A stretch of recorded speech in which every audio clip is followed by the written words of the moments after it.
السلام علیکم ورحمۃ اللہ وبرکاتہ۔ الحمد للہ رب العالمین والصلاة والسلام علی نبینا محمد وعلی آلہ وصحبہ اجمعین۔ محترم بزرگوں، بھائیو، دوستو، عزیز طالبات، آج ہم نے سورہ بقرہ کے مزید رکوع ہم نے سنا ہے اور اس کے اندر بہت سے اہم مسائل آئے ہیں، جیسا کہ ہمارا اتفاق ہے کہ چند وہ مسائل جو بہت ہی زیادہ اہم ہیں، جس میں امت مسلمہ یا پوری دنیا اختلافات میں پڑی ہوئی ہے، ان مسائل کا ہم ذکر کر کے قرآن مجید کا جو موقف ہے وہ بیان کرنے کی ہم کوشش کر رہے ہیں۔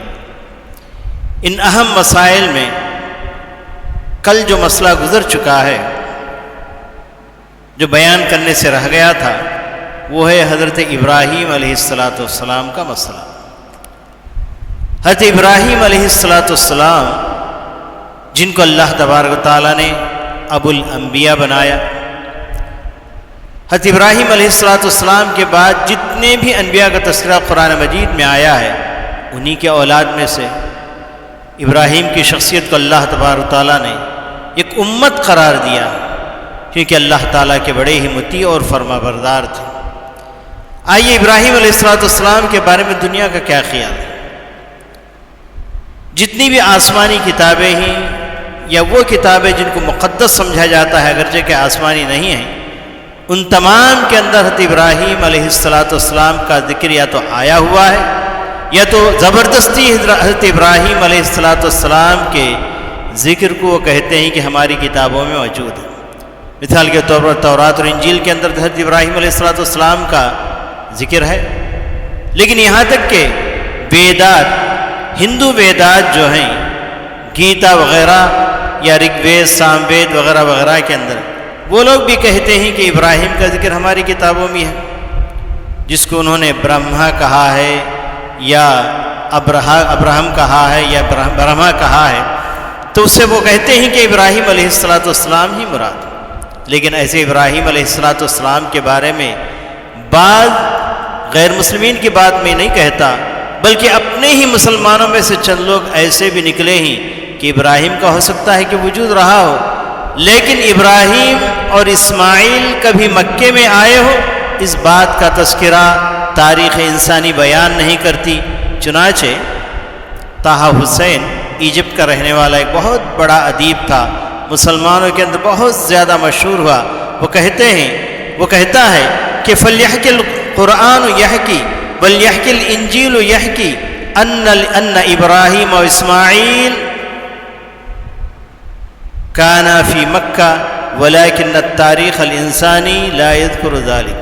اگرچہ قرآن کہتا ہے تو کہنے دو، تورات اور انجیل کہتے ہیں تو کہنے دو کہ ابراہیم مکے میں تھے، لیکن تاریخ انسانی ابراہیم علیہ السلام کا تذکرہ نہیں کرتی۔ تو اس ابراہیم علیہ السلام کے بارے میں اللہ تبارک تعالیٰ کیا فرماتا ہے؟ دیکھیں سورہ بقرہ آیت نمبر 124، وَإِذِ ابْتَلَىٰ إِبْرَاهِيمَ رَبُّهُ بِكَلِمَاتٍ فَأَتَمَّهُنَّ قال إني جاعلك للناس إماما قال ومن ذريتي قال لا ينال أحد الظالمين وإذ جعلنا البيت مثابة للناس وأمنا واتخذوا من مقام إبراهيم مصلى وعهدنا إلى إبراهيم وإسماعيل أن طهرا بيتي للطائفين والعاكفين والركع السجود وإذ قال إبراهيم رب اجعل۔ اس طریقے سے لمبی چوڑی باتیں حضرت ابراہیم علیہ السلام کے بارے میں بڑی وضاحت کے ساتھ، بڑی تفصیلات کے ساتھ اللہ تبارک نے ذکر کیا ہے۔ اس کا خلاصہ یہ کہ اللہ تبارک تعالیٰ نے بہت سی آزمائشوں کے اندر حضرت ابراہیم علیہ السلام کو آزمایا، اور اللہ تعالیٰ نے ابراہیم اور اسماعیل کے ذریعے کعبے کی تعمیر فرمائی، اور اس جگہ کو اللہ تبارک تعالیٰ نے ساری دنیا کے لیے امن کی علامت بنا دی۔ اتنا ہی نہیں، مقام ابراہیم کو اللہ تبارک تعالیٰ رہتی دنیا تک کے لیے اللہ تعالیٰ کا ایک شعار اور کعبۃ اللہ کا ایک مقدس مقام بنا دیا۔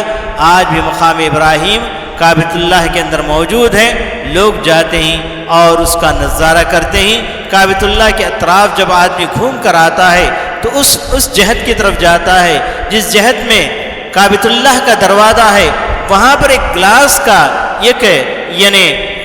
ڈوم جیسا بنایا ہوا ہے، اس کے حضرت ابراہیم علیہ السلام کے وہ قدم کے نشانات آج بھی موجود ہیں،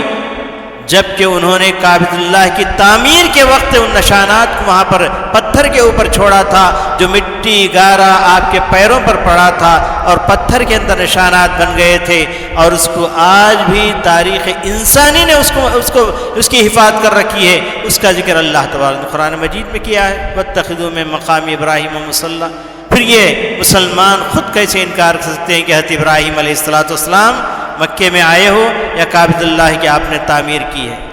جیسا کہ اللہ تبارک تعالیٰ نے آیت نمبر 20 میں بھی کہا وَإِذْ يَرْفَعُ إِبْرَاهِيمُ الْقَوَاعِدَ مِنَ الْبَيْتِ وَإِسْمَاعِيلُ رَبَّنَا تَقَبَّلْ مِنَّا إِنَّكَ أَنْتَ السَّمِيعُ الْعَلِيمُ۔ ابراہیم علیہ السلام کو یاد کرو جبکہ بیت اللہ کے قواعد بنیادیں اٹھایا کرتے تھے، ان کے ساتھ اسماعیل بھی تھے اور یہ دعا کرتے جاتے تھے، اے پروردگار ہماری دعاؤں کو قبول کر لے، ہمارے کاموں کو قبول کر لے، بے شک تو سننے والا ہے اور جاننے والا ہے۔ پھر اس کے بعد ایک اور مسئلہ وہ یہ کہ صحابہ رضوان اللہ علیہم اجمعین کا ایمان اللہ تبارک تعالیٰ نے دنیا والوں کے لیے حجت بنا دیا اور حق کی کسوٹی بنا دی۔ ہر وہ شخص جو حق پر ہونے کا دعویٰ کرتا ہے یا حق پر آنا چاہتا ہے، اس کو چاہیے کہ اپنے اعتقادات، اپنی عبادات اور اپنے معاملات صحابہ رضوان اللہ علیہم اجمعین کے اعمال اور ان کے اعتقادات اور عبادت کے اوپر رکھ کر تول کر دیکھے، اگر اس کے مطابق ہو گئے تو ہم حق پر ہیں، ورنہ ہم ہدایت یافتہ نہیں ہیں۔ لیکن لوگوں نے جب سے صحابہ رضوان اللہ علیہم اجمعین کے منہج کو چھوڑ دیا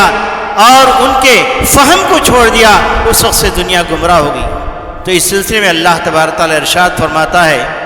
آیت نمبر 130 پر 7 کے اندر، دیکھیں اللہ تعالیٰ کتنے بہترین انداز سے فرمایا فَإِنْ آمَنُوا بِمِثْلِ مَا آمَنْتُمْ بِهِ فَقَدْ اهْتَدَوْا وَإِنْ تَوَلَّوْا فَإِنَّمَا هُمْ فِي شِقَاقٍ فَسَيَكْفِيكَهُمُ اللَّهُ وَالسَّمِيعُ الْعَلِيمُ۔ فرمایا اللہ تبارک تعالیٰ نے اگر یہ لوگ ایمان لائے، کن کے بارے میں کہہ رہا ہے؟ یہود و نصارہ کے بارے میں کہہ رہا ہے، یہ لوگ ایمان لے آئے ویسا ایمان جیسے کہ تم ایمان لائے ہو۔ خطاب کس سے ہے؟ صحابہ رضوان اللہ علیہم اجمعین سے۔ اے صحابہ تمہارا ایمان اور یہود و نصارہ کا ایمان ایک ہو گیا، یعنی یہود و نصارہ کا ایمان تمہارے ایمان پر پیش کرنے کے بعد جب تمہارے ایمان کے مطابق ہو گیا تو فقد اہتدوا، اس وقت ہدایت پر آئے۔ اسی طریقے سے آج ساری دنیا کے مسلمان جو افراط اور تفریط میں پڑے ہوئے ہیں، کچھ لوگ تو صحابہ کے بعد جو لوگ آئے ائمہ وغیرہ ان کی اتباع کر رہے ہیں، کچھ لوگ یہ کہتے ہیں کہ صحابہ کے فہم کی ہمیں ضرورت نہیں، قرآن و حدیث کافی ہے۔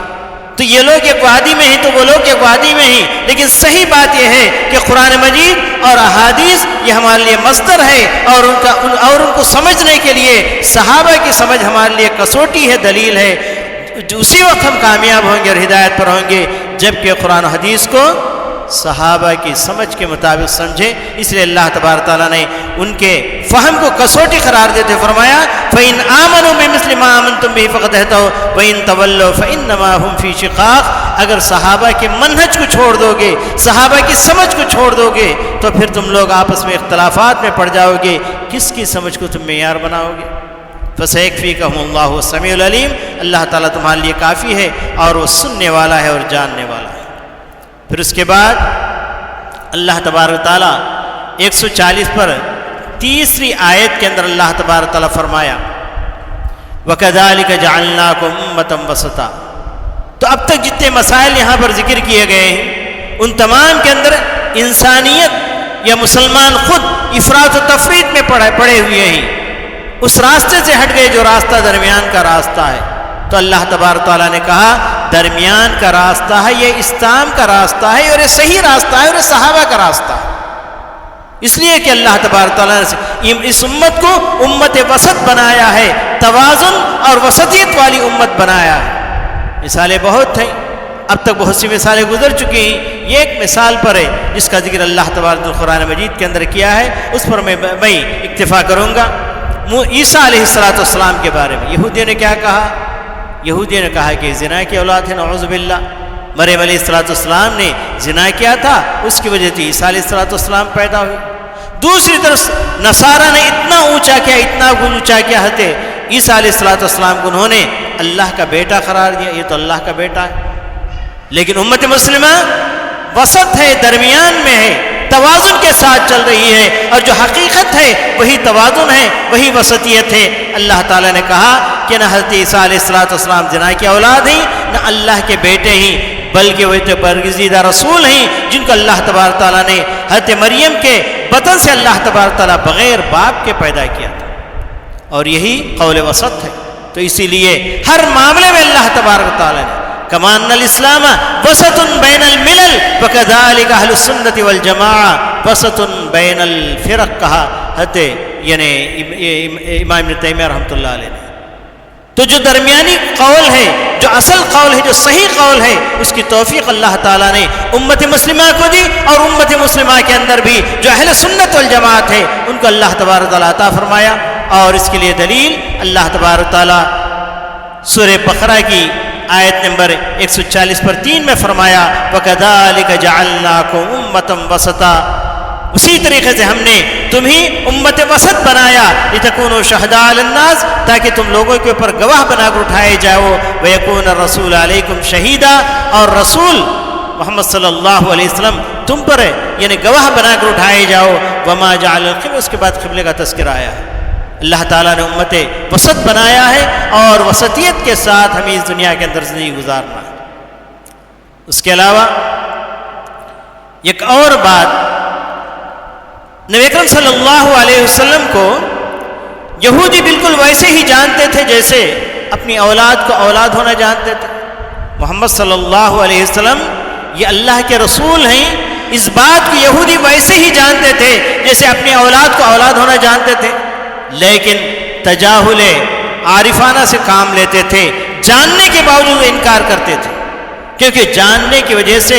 یعنی ایمان لانے کی وجہ سے ایک چیز ان کے لیے بڑی پریشانی کی باعث تھی۔ وہ کہتے تھے کہ ابراہیم کے بعد اسحاق نبی بنے، اسحاق کے بعد یعقوب نبی بنے، یعقوب کے بعد یوسف نبی بنے، اور ان کے خاندان میں موسیٰ اور عیسیٰ آئے، اسی خاندان کے اندر محمد کو بھی آنا چاہیے تھا آخری نبی کو۔ آخری نبی نہیں آیا ہمارے خاندان کے اندر، بلکہ اسماعیل کے خاندان میں چلا گیا، تو اس لیے ہم تعصب برتتے ہیں، اس لیے ہم مخالفت کرتے ہیں۔ تو اس لیے جاننے کے باوجود بھی انکار کرتے تھے۔ اس کا تذکرہ اللہ تبارک تعالیٰ نے قرآن مجید کی اس آیت کے اندر فرمایا ہے۔ آیت نمبر 140 پر 6 میں دیکھیے اللہ تبارک نے ارشاد فرمایا اللہ تبارک تعالیٰ نے الذین آتیناہم الکتاب یعرفونہ کما یعرفون ابناءہم وَإِنَّ فَرِيقًا مِّنْهُمْ لَيَكْتُمُونَ الْحَقَّ وَهُمْ يَعْلَمُونَ، وہ لوگ جن کو ہم نے کتاب سے نوازا تھا، کون؟ یہود و نصارہ، بلکہ یہاں پر یہودی مراد ہیں۔ یعرفونہ کما یعرفون ابناءہم، وہ لوگ اسی طریقے سے رسول کو رسول ہونا جانتے تھے جیسا کہ وہ اپنی اولاد کو اولاد ہونا جانتے تھے۔ وَإِنَّ فَرِيقًا مِّنْهُمْ، جاننے کے باوجود ان میں سے ایک گروہ اس حق کو چھپایا کرتے تھے، جانتے تھے کہ اگر یہ کہہ دیتے وثنیین کو اور عیسائیوں کو کہہ دیتے، بت پرستوں کو اور عیسائیوں کو کہہ دیتے کہ واقعی معنوں میں محمد اللہ کے رسول ہیں، تو دنیا ساری کی ساری اسی وقت ایمان لے آتی۔ لیکن یہودیوں نے انکار کیا اور کہا کہ رسول نہیں ہو سکتا، جاننے کے باوجود۔ اس کا تذکرہ اللہ تبارک تعالیٰ نے یہاں قرآن مجید سورہ بقرہ کی آیت نمبر 140 پر 6 میں فرمایا وَهُمْ يَعْلَمُونَ، وہ جانتے ہوئے انکار کیا کرتے تھے۔ ایک اور مسئلہ، دنیا میں بہت سے لوگ اللہ کو چھوڑ کر بہت سی چیزوں کی پوجا کرتے ہیں، اور ان کے دلوں میں ان چیزوں کی محبت بالکل یعنی ویسی جیسے اللہ کی محبت تمہارے دلوں کے اندر ہے۔ تو اللہ تبارک تعالیٰ ایسے لوگوں کو کبھی بھی معاف نہیں کرے گا جو اللہ کو چھوڑ کر دوسری چیزوں کو معبود بنا لے، چاہے وہ بتوں کی شکل میں ہو، چاہے ولیوں اور درگاہوں کی شکل میں ہو، جس شکل میں بھی ہو، اگر ان کے ساتھ ویسی محبت کرے جیسے اللہ تعالیٰ کے ساتھ محبت ہونی چاہیے، تو اللہ تبارک کبھی معاف نہیں کرے گا۔ کبھی ان کی عبادتوں کو اگر اللہ کے لیے عبادت بھی کرے اللہ تعالیٰ قبول نہیں کرے گا، بلکہ اللہ اور اس کے رسول کی محبت تمام محبتوں پر جب تک غالب نہ ہو جائے اس وقت تک اللہ تبارک تعالیٰ ہم کو اپنا بندہ ہونا قبول نہیں کرے گا۔ چنانچہ اللہ تبارک تعالیٰ نے اس بات کو اس کے بعد کی فوراً والی آیت یعنی فوراً 160 پر 5 والی آیت کے اللہ تبارک و تعالی نے ارشاد فرمایا وَمِنَ النَّاسِ مَن يَتَّخِذُ مِن دُونِ اللَّهِ أَندَادًا يُحِبُّونَهُمْ كَحُبِّ اللَّهِ وَالَّذِينَ آمَنُوا أَشَدُّ حُبًّا لِلَّهِ فرمایا اللہ تبارک و تعالیٰ نے لوگوں میں کچھ لوگ ایسے ہیں جو اللہ کو چھوڑ کر بہت سی چیزوں کو معبود بنا لیتے ہیں اور ان کے ساتھ ویسی محبت کرتے ہیں جیسے اللہ کی محبت ہم ہونی چاہیے، لیکن ایمان والے وہ اللہ کے بارے میں بڑی اچھی محبت رکھتے ہیں، بڑی سخت محبت رکھتے ہیں۔ تو اس طریقے سے اللہ تبارک تعالیٰ نے ان ایمان والوں کی بڑی تعریف کی ہے، تمام محبتوں پر اللہ کی محبت کو غالب کرتے ہیں۔ اس کے بعد ایک اور مسئلہ، دنیا کے اندر بہت سے لوگ قرآن حدیث کو چھوڑ کر جو دوسرے ائمہ اور مقتدین یعنی ائمہ یا ان کے بڑے لوگوں کی اپنے آبا و اجداد کی اتباع کیا کرتے ہیں، اور جب کہا جاتا ہے کہ تم اللہ کی اتباع کرو، اللہ اور اس کے رسول کی اتباع کرو، یہ اللہ اور اس کے رسول نے جن چیزوں کو تمہارے سامنے پیش کیا قرآن حدیث کی شکل میں، اس چیز کی اتباع کرو، تو کہتے ہیں کہ ہم تو اس چیز کی اتباع کریں گے جو ہمارے باپ دادا سے چلی آتی ہے۔ یہ کہ آج بھی مسلمانوں کے اندر بہت سے لوگ ایسے ہیں کہ اگر ان سے کہا جاتا کہ تم جو نماز پڑھ رہے ہو غلط نماز پڑھ رہے ہو، تم جو یعنی چڑھاوے جو چڑھا رہے ہو غلط چڑھاوے چڑھا رہے ہو، یہ جائز نہیں ہے، اللہ تعالیٰ کے لیے سب کچھ کرنا چاہیے، تو لوگ کہتے ہیں ہمارے باپ دادا سے چلا آتا ہے بھائی، تو یہی نہ کہتے ہیں۔ تو یہ بات اللہ تبارک تعالیٰ نے یعنی کفار مکہ کی بات ہے، اس کو اللہ تبارک تعالیٰ نے آیت نمبر 170 میں نقل کیا ہے، وَإِذَا قِيلَ لَهُمُ اتَّبِعُوا مَا أَنزَلَ اللَّهُ قَالُوا بَلْ نَتَّبِعُ مَا أَلْفَيْنَا عَلَيْهِ آبَاءَنَا۔ پھر اللہ تبارک پوچھتا ہے اولو کان آباؤہم لا یعقلون شیئا ولا یہتدون۔ فرمایا اللہ تبارک تعالیٰ نے جب ان سے کہا جاتا کہ اللہ اور اس کے رسول کی اتباع کرو تو وہ کہتے ہیں کہ نہیں ان چیزوں کی اتباع کریں گے جس پر ہمارے باپ دادوں کو ہم نے پایا ہے۔ اگر ان سے کہو کہ اگر باپ دادا گمراہ تھے تو کیا ابھی تم بھی گمراہ ہو جائیں گے؟ تو اولو کان آباؤہم لا یعقلون، اگر وہ لوگ سمجھتے نہیں تو کیا تم بھی بے سمجھے ہو جائیں گے، تم ہدایت نہیں پائیں گے؟ تو اللہ تبارک تعالیٰ فرماتا ہے کہ ان چیزوں کی اتباع چھوڑو، اللہ کی اتباع کرو۔ اور ایک مسئلہ جو اللہ تبارک تعالیٰ نے بہت سی چیزوں کو حرام قرار دیا، ان میں سے خاص چیزوں کا تذکرہ قرآن مجید میں کیا، لیکن انہی چیزوں کو مسلمانوں نے حلال سمجھ لیا، خاص کر کے جو چڑھائے جاتے ہیں درگاہوں کے اوپر، بتوں کے اوپر، ان چیزوں کا کھانا اللہ تعالیٰ نے حرام قرار دیا۔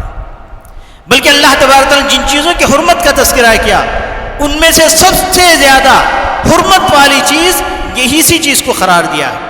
آئیے دیکھیں آیت نمبر 170 پر 3 کے اندر اللہ تبارک تعالیٰ نے اس بات کا تذکرہ فرمایا ہے، فرمایا انما حرم علیکم المیتۃ والدم ولحم الخنزیر وما اہل به لغیر اللہ فمن اضطر غیر باغ ولا عاد فلا اثم علیہ ان اللہ غفور رحیم۔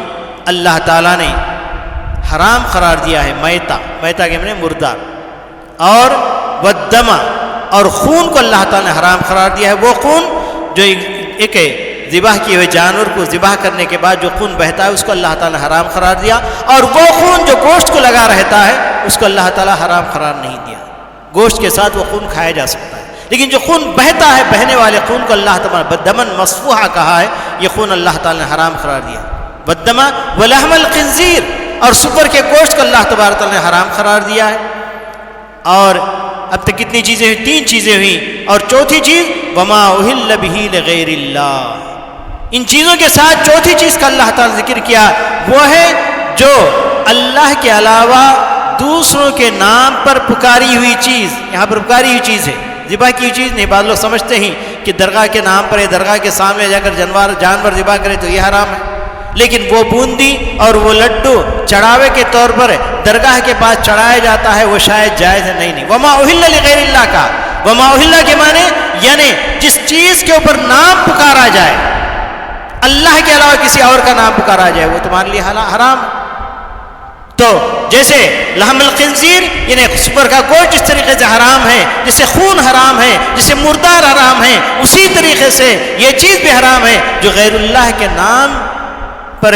یعنی چڑھاوا چڑھایا جاتا ہے، جس کا وما اہل بغیر اللہ فمن اضطر غیر باغ ولا عاد۔ ہاں اگر کوئی آدمی مجبور ہو جائے، اس کی جان جاتی رہے، اپنی جان بچانا ہے، ان 4 چیزوں میں سے کوئی چیز کے علاوہ اور کوئی چیز نہیں ہے، تو اس وقت مجبوری کی حالت میں اس چیز کو کھا سکتا ہے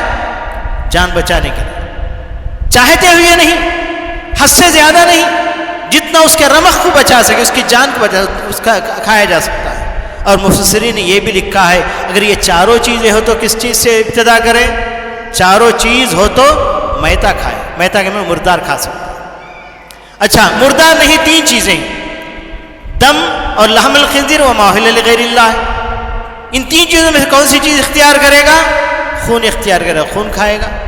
آج کل خون کو یعنی جمع کر آج مسلمانوں کو، غیر مسلم کو خاص کر کے کھلایا جاتا ہے، یہ قساموں کے لیے ناجائز، بالکل ناجائز۔ خون پکڑ کر اس کو کاٹ کر یعنی چاہے وہ غیر مسلموں کو ہی بیچے، یہ حرام ہے، اس کی تجارت بھی حرام ہے۔ اچھا یہ دونوں چیزیں نہیں ہیں، یعنی سور کا گوشت ہے اور کسی یعنی غیر اللہ پر چڑھائی ہوئی چیز ہے، ان دونوں میں سے کون سا اختیار کرے گا؟